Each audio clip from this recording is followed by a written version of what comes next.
welcome to Realz product review. So I guess that's my thing. So anyway, today we are going to be trying out a new product that I just received in the mail. Thank you so much, Red Mill, for sending me this. I didn't even know this existed. So I'm trying to do a little bit better clean eating, put better things into my body. And I do like protein powder, adding an additional protein into my diet because I am vegetarian. Don't eat meat, so I try to find alternative sources. And so I just discovered this product. They sent me the sample. It's almond protein powder. And so it doesn't have all that artificial stuff that other protein powder has. The only ingredient in here is almonds. And so it is one packet, which is 44 grams, is 180 calories, but it has 20 grams of protein, 6 grams of fiber. So you're going to also have 20% of your calcium, 15% of your iron.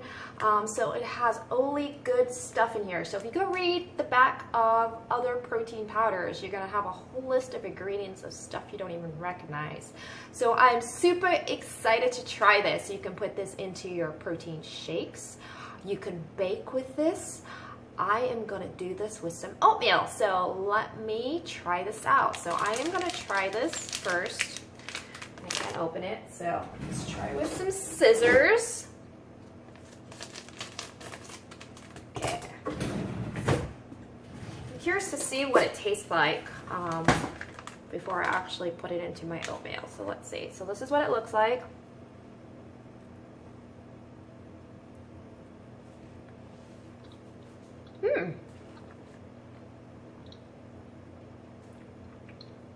Tastes just like almonds, which is exactly what it is. So you could probably put this into all your baking, like your brownies, if you want to add some extra protein into your brownies when you're making that, or your muffins.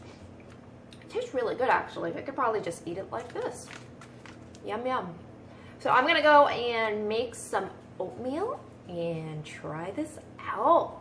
So let me know what kind of recipes you make with this. I'd be really curious to get some different ideas. So if you're all about clean eating, healthy, less artificial stuff into your bodies, definitely try this Red Mill almond protein powder.